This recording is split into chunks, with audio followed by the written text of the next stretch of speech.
बस 2 मिनट रुक जाओ। चलो ठीक है।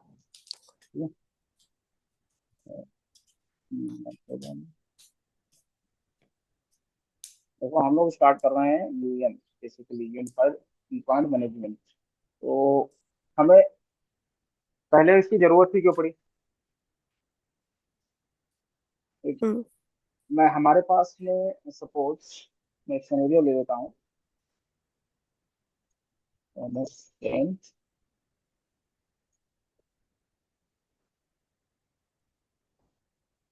मतलब ऐसी क्या जरूरत पड़ने लगी जिससे हमें इसको यूज करना पड़ा या फिर लोग यूज करते हैं। तो जहाँ पे ये सब डिपेंड करता है कि आपके ऑर्गेनाइजेशन में कितने स्ट्रेंथ है, कितने लोग हैं, कितने एम्प्लॉयज हैं। ठीक है। उनमें से कितने लोग ऑफिस से काम करते हैं, कितने लोग घर से काम करते हैं, ये डिपेंड करता है। अब जिस ऑफिस में जैसे लोग कम हैं, मान लो सपोज किसी एक ऑफिस के अंदर 10 ही लोग हैं, 10 लोग हैं केवल, ऐसा भी ऑफिस होगा। मतलब हम्म। ऐसे भी ऑफिस होंगे जहाँ 5 लोग ही काम कर रहे होंगे, तो वहां जितने हम्म। कंप्यूटर लगे होंगे उनको अगर अलग अलग जाके मैनेज करना इतना टफ तो होगा नहीं। हम्म। मतलब उन्हें किया जा सकता है ना। ये हम्म। डिपेंड करता है कि आप कितने सिस्टम को आप मैनेज कर पाओगे अगर वो सारे इंडिपेंडेंट ही काम कर रहे हैं तो। ऐसे क्यों आ रहा है इसके पे ब्लैक स्क्रीन क्यों आ रही है? हमारे पास तो नहीं आ रही ब्लैक। अच्छा।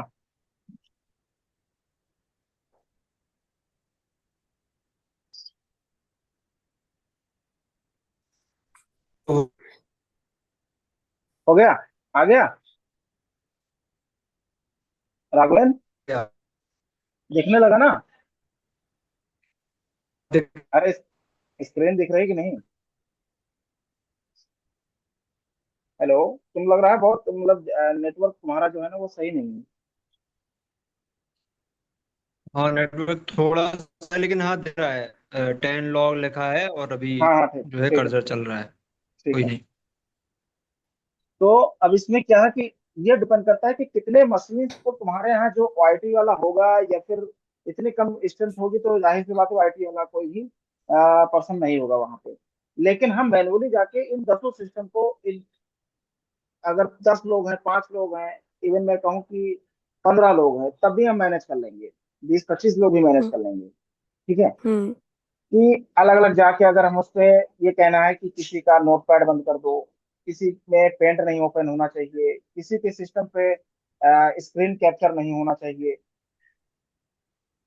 तो या कोई सिस्टम कितने बजे लॉग इन हो, कितने बजे लॉग आउट हो जाए, ऐसा तुम मैन्युअली जाके सब सेट कर सकते हो। मतलब इस कंप्यूटर के अंदर रजिस्ट्री की वैल्यू चेंज करके, स्क्रिप्ट चला करके तुम ये सारे काम कर सकते हो। ठीक है। किसी पे सपोज वॉलपेपर ही डिप्लॉय करना हो गया, स्क्रीन सेवर कितनी देर में मतलब अगर तुम कंप्यूटर पे कुछ काम नहीं हो रहा था कितनी देर में लॉक हो जाए। ठीक है। तो ये सब काम तुम अलग अलग जाके हर सिस्टम पे कर सकते हो। ये सारी कैपेबिलिटी एक स्टैंड अलोन कंप्यूटर, एक ऐसे कंप्यूटर के अंदर जो वर्कबुक पे काम करता है वो हो सकता है। ठीक है। जैसे मैं अगर कहूँ, लेकिन अगर मैं बात करूं कि अगर तुम्हारे यहाँ 200 लोग हैं, कितने लोग हैं? अब मैं बात करूं कि 200 लोग हैं, मैं बात करूं 400 लोग हैं, 400 लोग, 500 लोग, 1000 लोग, 5000 लोग, और सारे लोग कहाँ बैठ रहे हैं? अलग अलग लोकेशन पे। कहाँ बैठ रहे हैं वो? अलग अलग लोकेशन पे। तो क्या ये पॉसिबल है कि तुम उसको जा जाके सबको एक एक सिस्टम पे जाके कोई भी चीज करोगे? मतलब कोई अगर कोई एक्टिविटी परफॉर्म करनी है कि एक सॉफ्टवेयर है जो सारे सिस्टम पे हमको इंस्टॉल करना है, तो तुम्हें क्या करना पड़ेगा? अगर तुम्हारे पास कोई ऐसा टूल नहीं है जिससे तुम सेंट्रली कोई चीज कर पाओ, सेंट्रली डिप्लॉयमेंट कर पाओ, तो तुम्हें क्या करना पड़ेगा? तुम्हें ऐसा कोई ना कोई एक टूल तो तुम्हें लेना पड़ेगा जो तुम सेंट्रल एक जगह बैठ के सारे लोगों पे डिप्लॉय कर सको। ऐसा करना पड़ेगा ना। हम्म।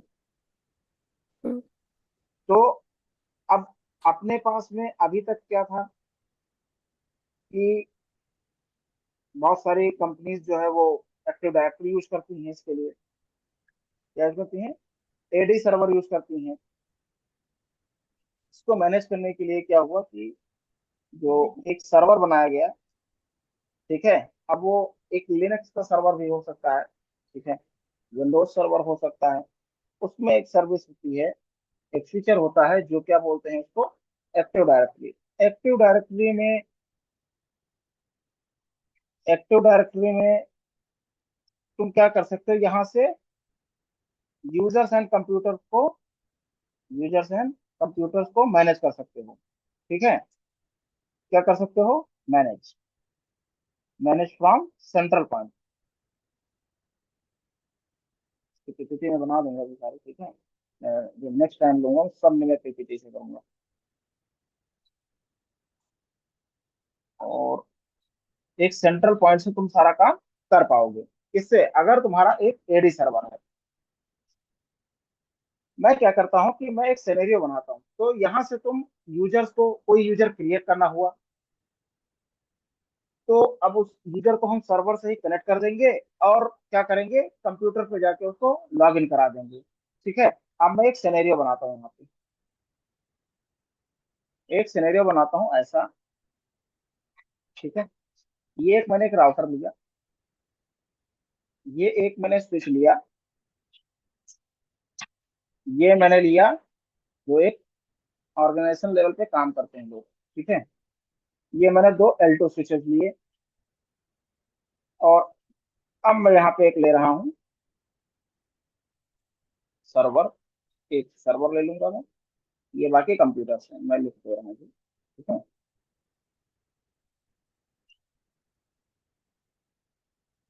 ये तुम्हारा क्या हुआ, राउटर हुआ, ठीक है।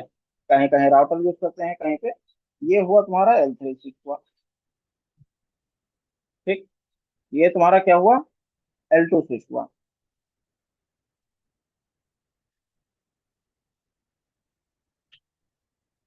ये भी एक L2 स्विच हुआ। एक तुम्हारा ये एक एडी सर्वर हुआ, ठीक है। ये तुम्हारे पीसी वन, ये तुम्हारा पीसी 2, यहाँ पे हो तुम्हारा पीसी 3, यहाँ पे मैंने ले लिया पीसी 4। ऐसे एन नंबर ऑफ पीसी तुम्हारे जो है। और यहाँ मैं एक आईएसपी ले लेता हूँ, ठीक है, इसको मैं बोल देता हूँ आईएसपी, इंटरनेट सर्विस प्रोवाइडर, ठीक है, आईएसपी, ठीक है। क्या करता हूँ मैं, ये आईएसपी से एक कनेक्शन आया, राउटर पे दे दिया गया, राउटर से एक कनेक्शन आया, स्विच पे दे दिया गया, L3 स्विच पे। L3 स्विच से किसको कनेक्ट किया गया, तुम्हारा L2 स्विचेस को, अलग अलग फ्लोर के लिए, ठीक है।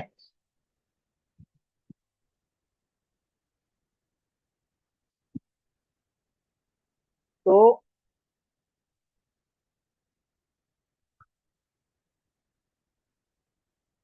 गुलशन भाई दिखने लगा? अच्छा, एडमिट कर लिया मैंने। गुलशन भाई आ गया कनेक्ट?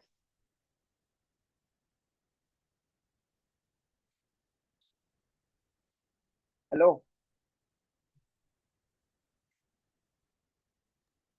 हेलो। कनेक्ट हो गया गुलशन भाई?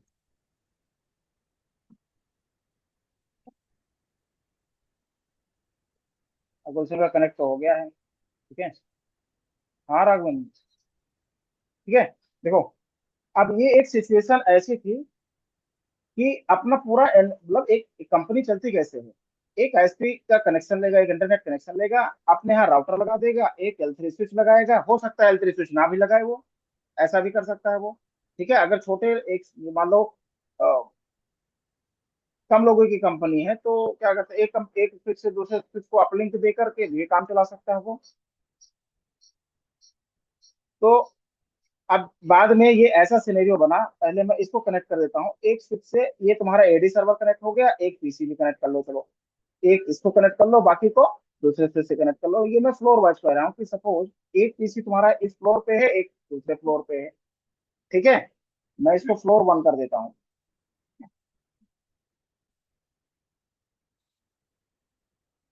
Floor one.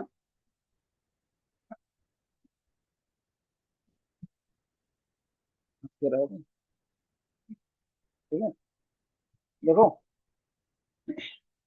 अब ये फ्लोर वन हो गया, फ्लोर टू हो गया, ठीक है। ये एडी सर्वर लग गया। अब एक सिचुएशन आई कि यार अब सारे यूजर्स तुम कहाँ क्रिएट करोगे?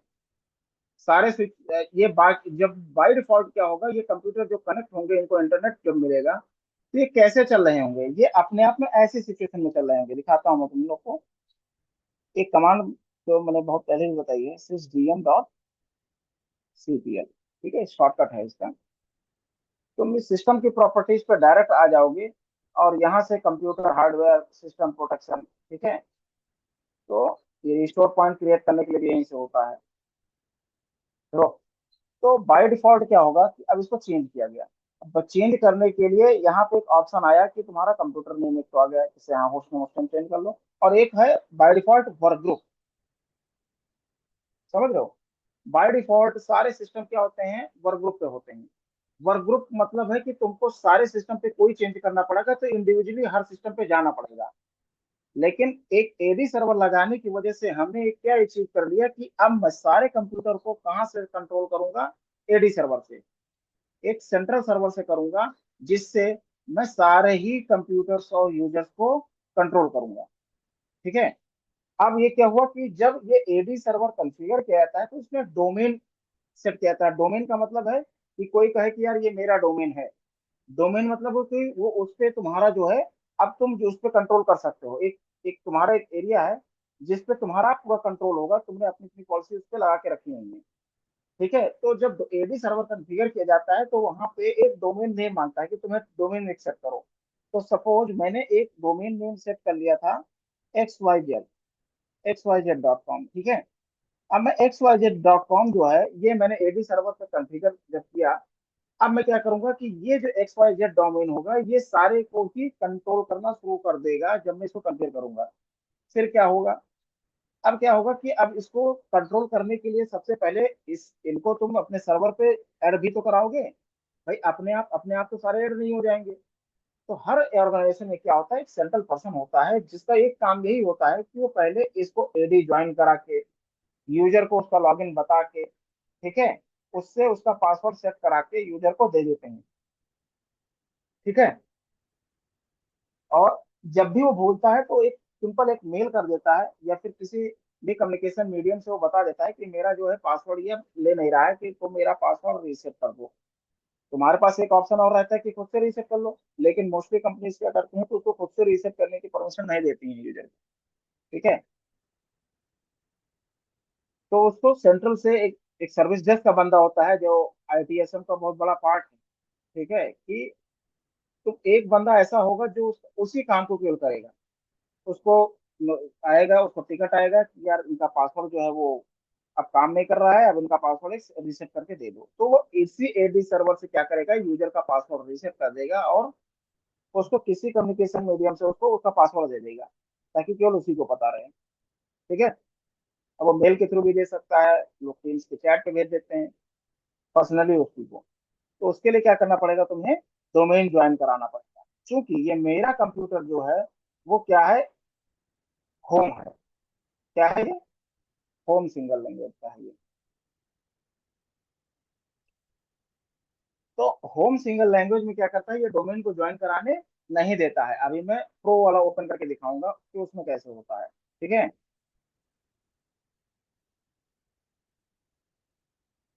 तो यहाँ पे डोमेन ज्वाइन करते ही तुम्हें क्या क्या डालना पड़ेगा, ऐसे बॉक्स बन के आ जाएगा। तुम जैसे ही XYZ.com कराओगे, इसका जो कंप्यूटर है वो ज्वाइन हो जाएगा इसमें, इसके सर्वर पे। समझ में आया यहाँ तक? यहाँ तक समझ में आया सबको? हेलो? हेलो? हेलो? अरे यहाँ तक समझ में आया किसी को?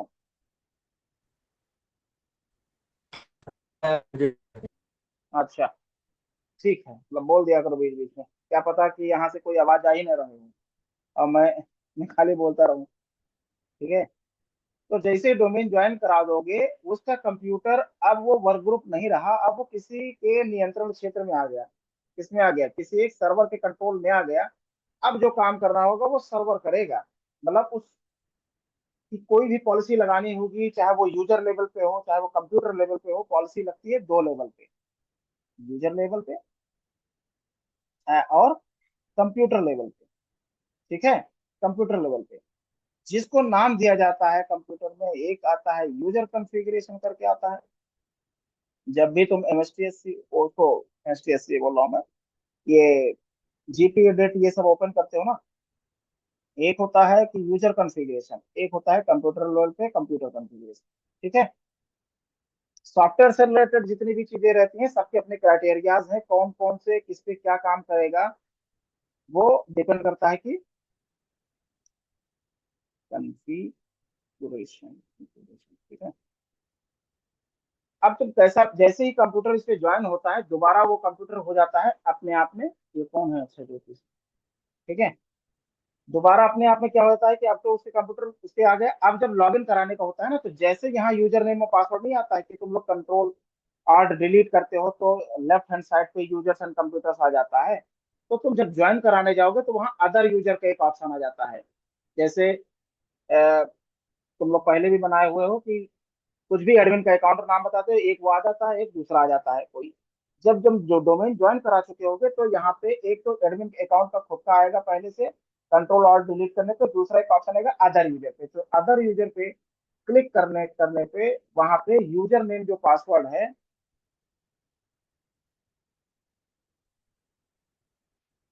ठीक है, जो यूजर नेम पासवर्ड है वो तुम्हारा क्या होगा, उसको बता दिया गया कि उसने अपना सपोज डाला कि साक्षी डॉट अग्रवाल। तो मोस्टली कंपनीज में क्या होता है कि नाम और सरनेम के बीच में डॉट लगा के और उसका पासवर्ड वासवर्ड जो है वो उसको बता के वो ज्वाइन करा देते हैं, ताकि पता चल जाए कि ये कौन है। ठीक है। तो एक तो नॉर्मल, एक तो हमें नाम पता चल गया सेंट्रल पॉइंट से कि हाँ ये जो है ये पर्सन इसने ज्वाइन कर रखा है, उसी से पता चल जाता है कि कौन सा यूजर कितने कब कब लॉग इन किया है, उसका सेशन कब तक रहा है, इतने से इतने तक लॉग इन करके रखा है, और इसके बाद में उसने लॉग इन नहीं किया हुआ है। ठीक है। तो अब ये चीज तो एडी सर्वर की थी। इसमें ये था कि मैं पैच कैसे करूं।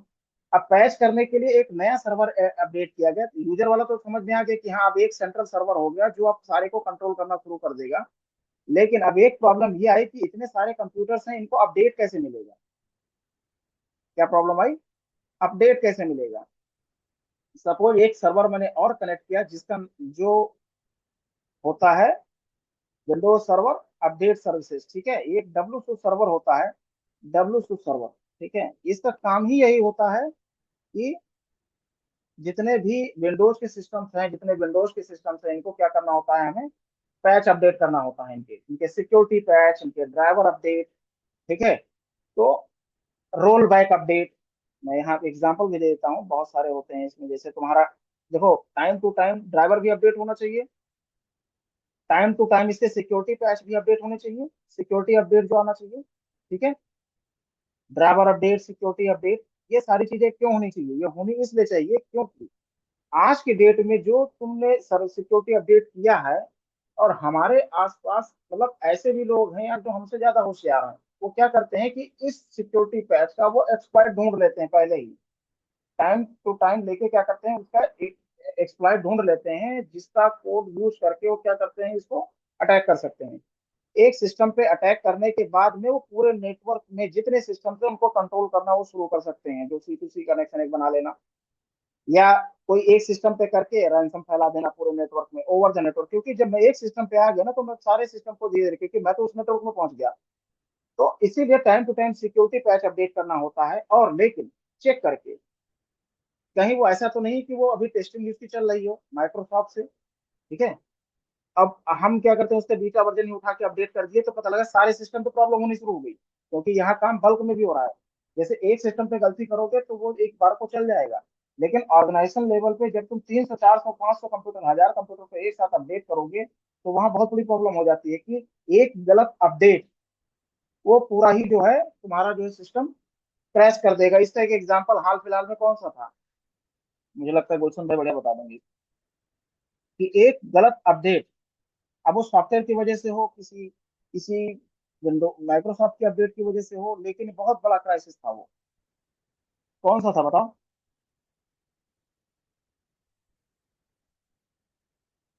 Roll back.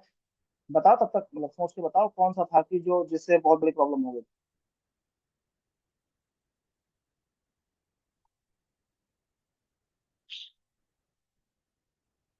किसी को नहीं पता? हेलो? हेलो? क्राउड स्ट्राइक का था। हाँ। अब उसमें एक गलती है, मैं ये हुआ था क्राउड स्ट्राइक से कि इन्होंने जब जब अपडेट किया तो किसी एक सिंगल सिस्टम पे ना होकर के वो टेस्ट करके क्या हुआ, जो जो अब तक समझ में आया कि इन्होंने एक सिंगल सिस्टम पे टेस्टिंग क्या हुई कि उन्होंने टेस्टिंग का फेज उसका कंप्लीट हुआ नहीं, उससे पहले मतलब किसी भी कारण से इनका पैच जो है इन्होंने लाइव कर दिया। अब सारे अपडेट एक साथ कर दिए तो उसमें बीएसओडी मतलब ब्लू स्क्रीन का एक एरर आना शुरू कर गया, जिसमें उन्होंने बोला कि एक छोटा सा फाइल है उसको जाके हटा दो जो प्रॉब्लम कर रहा था, और फिर सारे सिस्टम लाइव हो जाएंगे। लेकिन करना तो पड़ा ना, मैनुअली का जाके करना पड़ा होगा। ठीक है, जब कैसे कर दोगे उसको?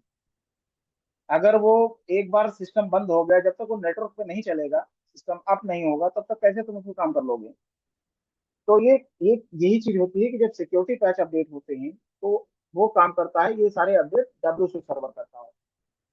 लेकिन इसमें भी कमी कमी ये थी कि मेरे को अगर मैं गूगल क्रोम अपडेट करना हो, फायरफॉक्स अपडेट करना हो, या फिर कोई कोई सॉफ्टवेयर उसमें पड़ा हुआ है पहले से, उसको मुझे अपडेट करना हो, तो मैं कैसे करूंगा?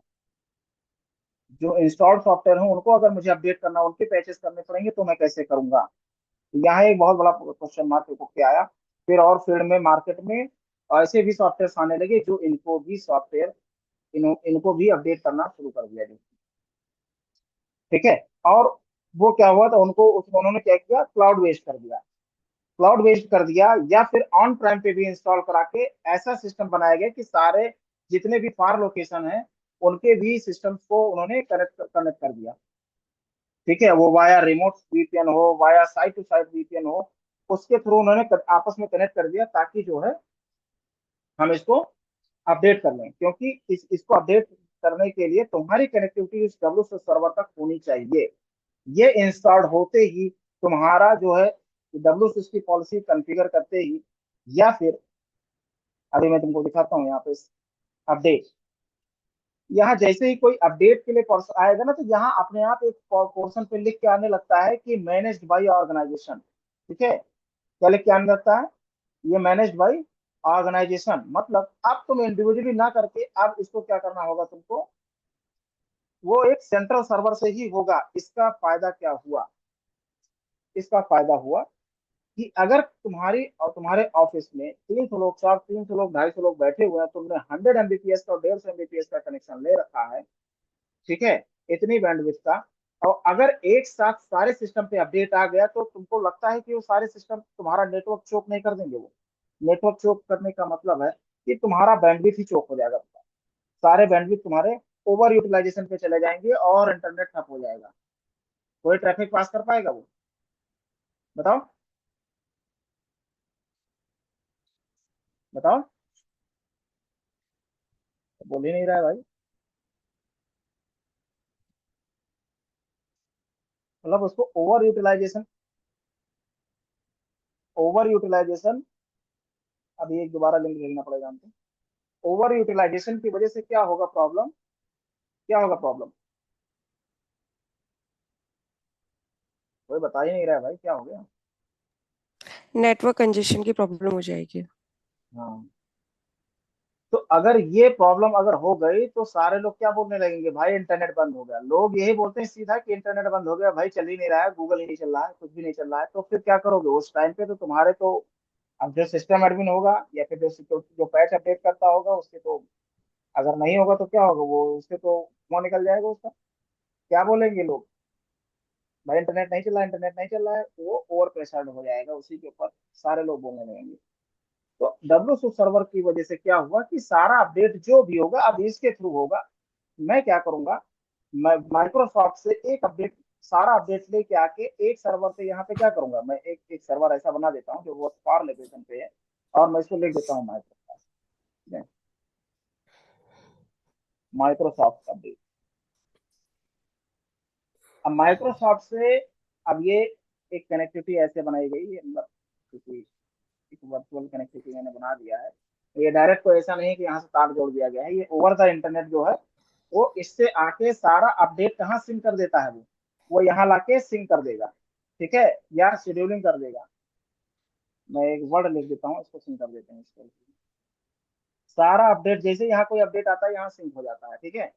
ये चला देते हैं और ये सारा ओवर द लोकल नेटवर्क क्या होगा, अब ये सारा डिस्ट्रीब्यूट कर देगा सारे सिस्टम पे, तो अपडेट भी होना शुरू कर गया।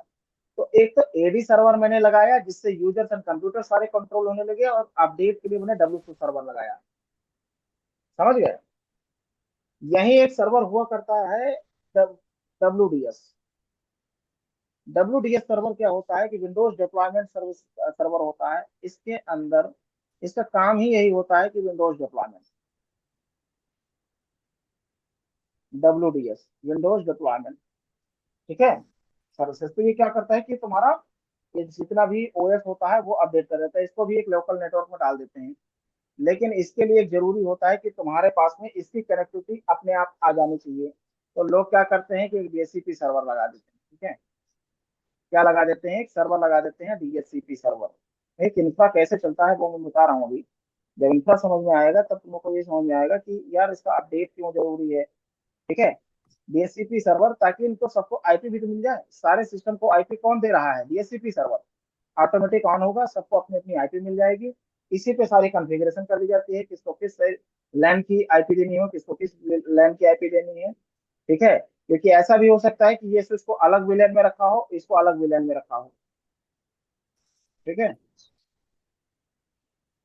इसको अलग विलेन में रखा हो। मैं काम वो बोलता हूँ इसको विलेन 20 के अंदर रखा हो, और ये वाला पूरा जितने भी सर्वर है कुछ कंप्यूटर्स हैं, इसको विलेन इसमें रखा गया हो, 10 में रखा गया हो, ठीक है।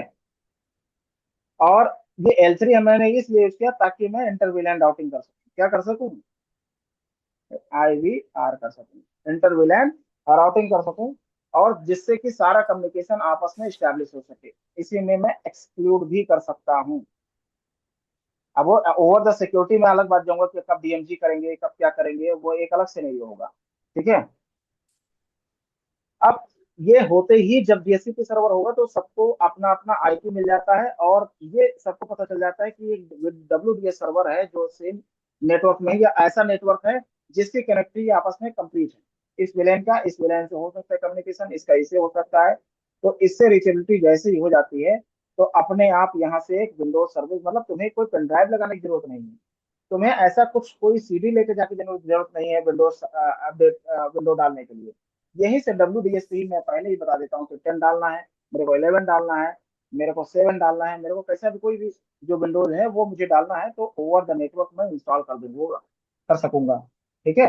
लेकिन करने के लिए तुम्हारी नेटवर्क की रीचेबिलिटी होनी चाहिए, मतलब तुम्हारी रीचेबिलिटी उस सर्वर तक होनी चाहिए, यही काम तो करता है नेटवर्क। देखो कोई भी नेटवर्क में ऐसा है कि मैं जैसे बोलूं कि ये मेरे नेटवर्क में है, मतलब मेरी रीचेबिलिटी वहां तक है। मेरे आउट ऑफ द नेटवर्क हो जाएगा तो मेरी रीचेबिलिटी कैसे हो पाएगी, ठीक है, नहीं हो पाएगी। अब इन सब चीजों से निजात पाने के लिए अब इतना सारा सेटअप करोगे तो बहुत सारा खर्चा भी है, लोग होंगे, पैच के लिए अलग बंदा बैठता है, सबके लिए मतलब अलग अलग लोग होंगे, नेटवर्क वाला होगा, सब कुछ मैनेज कर रखा है इसका, तो ये मैंडेटरी नेटवर्क वाला पोर्सन कोई ना कोई नेटवर्क का टीम होगा, ठीक है। तो अगर 200-300 लोगों की कंपनी है तो हो सकता है कोई एक IT का बंदा हो जिसे सारी चीजें आती हो, उसी को रख लिया, उसी को ठीक ठाक पैसा दे दिया और उससे काम कराना शुरू कर दिया। जब बहुत बड़ा सेटअप हो जाता है तो वहाँ अलग अलग लोग होते हैं कि कोई राउटर देख रहा है केवल, कोई स्विच ही देखेगा केवल, कोई L2 लेवल तक ही देखेगा, कोई केवल डेस्कटॉप वाला वर्क पोर्शन देखते हैं, ठीक है। ये डेस्कटॉप सपोर्ट वाला काम तो ये तो बढ़िया से समझ में आ रहा होगा आजकल, ठीक है। तो ये जो डेस्कटॉप सपोर्ट वाले बंदे होते हैं, मतलब ये क्या करते हैं, ये फॉर्मेट करना, ये करना, यूजर का वो करना, मतलब लॉगिन लॉगिन करा देना, डोमेन रन करा देना, ये सब काम करके उनको दे देते हैं, ठीक है। अब हमको इस सब चीजों से बचना था यार, हमें नहीं करना था ये सारी चीजें, मुझे एक ऐसा चीज चाहिए था जिससे मैं सारा काम एक सेंट्रल पॉइंट से कर सकूं, और ओवर द क्लाउड में मेरे पास में सेंट्रल पॉइंट होना चाहिए जहां से मैं ना केवल केवल विंडोज के अपडेट्स डालूं, बल्कि मैं लिनक्स के भी अपडेट अगर आ रहा है तो मैं लिनक्स के भी अपडेट डालूं, मैक के भी अपडेट डालूं, ठीक है, लिनक्स के अपडेट डालूं, लिनक्स के पैचेस आते हैं, मैक के पैचेस आते हैं, मैक पैच अपडेट, ठीक है, या फिर सॉफ्टवेयर पैच, ठीक है, सॉफ्टवेयर जो इंस्टॉल्ड हैं उनके पैच, ठीक है। ये सारी चीजें अब गूगल क्रोम, ये सारी चीजें किससे पॉसिबल हो सकती थी, उन्होंने एक सॉफ्टवेयर, ऐसा टेक्नोलॉजी यूज की गई जिससे एक ऐसा बनाया गया कि एक एजेंट बना दिया जाए और सर्वर बना दिया जाए, और एक सेंट्रल स्टोरेज पॉइंट बना दिया जाए जहां पे हम अपडेट्स को रख सकें और वो थ्रू द एजेंट हम उसको सर्वर से पुश करा सकें। ऐसा था यूईएम, ठीक है, यूनिफाइड एंड पॉइंट मैनेजमेंट। समझ गए, एंड पॉइंट मैनेजमेंट ऐसे। तो अब हमारा क्या हुआ कि हम सारा चीज एक कंसोल पे बैठ के मजे से देखने लगे। अब उसके लिए ऐसा बंदा ढूंढा गया कि हाँ यार जिसको आता है वो चीज, अब जो आता है कंपनी ने उसको हायर कर लिया, अब वो सारी चीजें वही मैनेज करता है, उसने सारा ये सब सुविधा बता दिया यहाँ से, ठीक है। केवल नेटवर्क रखा, कंप्यूटर्स रखे, ठीक है, नेटवर्क लेवल पे जो सिक्योरिटी चाहिए थी उसकी जगह उसने क्या कर लिया, अपने आप को यहाँ से राउटर को हटा दिया और फायरवॉल यूज कर लिया, डायरेक्टली फायरवॉल यूज कर लिया। उसने कहा मुझे 40 लाख का 20 लाख का राउटर नहीं रखना, 10 लाख का राउटर नहीं रखना, उससे अच्छा है कि मैं एक फायरवॉल ले लेता हूँ, मैं राउटर को हटा देता हूँ। या फिर वो चाहता है कि चलो राउटर चलने देते हैं, L3 और राउटर के बीच में एक फायरवॉल लगा देता है, अगर मैं सिक्योरिटी पोर्शन की बात करूँ, ठीक है। ये क्या करता है, एक फायरवॉल आता है, इसको फायरवॉल बोलते हैं। मतलब ये कैसे कैसे किया गया, ये मैं फायरवॉल, ठीक है, फायरवॉल लगा दिया गया। ऐसे फायरवॉल को बोलते हैं जो कि तुम्हारे राउटर का गेटवे और तुम्हारे जो कोर स्विच है उसके बीच, उसके गेटवे के बीच में अगर लगा दिया गया तो ऐसे फायरवॉल को बोलते हैं ट्रांसपेरेंट फायरवॉल, ठीक है, ट्रांसपेरेंट फायरवॉल। हर में होता है, हर फायरवॉल में ये फीचर होता है, जैसे एपोलो ऑटो में भी वायर होता है, और फॉर्टिनेट में भी ऐसे ही है, मतलब ट्रांसपेरेंट फायरवॉल करके सब में फीचर होता है जिसका मोड एक ऑन करके अब यहाँ पे स्नैटिंग करने की जरूरत नहीं होती, यहाँ पे खाली सिक्योरिटी तुम्हारी पॉलिसीज चेक कर ली जाती हैं तुम्हारी, और ये सिक्योरिटी पॉलिसीज जैसे एंटीवायरस है, अपडेट, आईपीएस, आईडीएस, ये सारी चीजें उस पर चेक कर ली जाती हैं, और एज ए सिक्योरिटी सारा ट्रैफिक यहाँ आएगा फायरवॉल पे, फायरवॉल से ट्रैफिक फिल्टर होके सारा आगे को फ्लो होगा, तो तुम्हारा कंट्रोल भी हो गया, ठीक है। चाहता तो वो डायरेक्टली इस राउटर को हटा के यहाँ पे पूरी फायरवॉल को यहाँ पे लगाया जा सकता था, लेकिन उसकी कॉन्फ़िगरेशन चेंज करनी पड़ जाती, सिंगल पॉइंट करके उसने बचा लिया अपना टाइम, ठीक है, मतलब ऐसे किया जा सकता है। अब इस ये फायरवॉल तो हो गया कि नेटवर्क लेवल पे क्या क्या सिक्योरिटी उसने बचा ली, ठीक है। अभी मैं ना एक और दोबारा लिंक भेजता हूँ, दोबारा कनेक्ट करना पड़ेगा क्योंकि ये ज्यादा देर का होता नहीं है, ठीक है। तो दोबारा ये दूसरा एक पार्ट बनेगा, 40 मिनट ही देता है फ्री में। तो यूनिफाइड एंड पॉइंट मैनेजमेंट लगाया, अब वो सिंगल बैठे बैठे वो कहीं भी कोई सिस्टम लैपटॉप लेके जाए, मेरा कंट्रोल उस पर रहेगा, क्योंकि over the network, over the cloud वो क्या करेगा, मेरा एजेंट जो है मेरे सर्वर तक कनेक्ट रहेगा, जहां मैं एक सेंट्रल सर्वर रहेगा मेरे पास में, उसका मुझे मेरे पास कंट्रोल रहेगा, और मैं वहां से सारी चीजें पुश कर सकूंगा, जैसा मैं चाहता हूँ अकाउंट लॉक कर दूं थोड़ी देर के बाद में तो कर देगा लॉक, ठीक है। ये सारी पॉलिसी हम बना सकते हैं। तो अब हम डैशबोर्ड की तरफ चलेंगे, मैं दूसरा लिंक भेज रहा हूँ, ठीक है, ठीक है।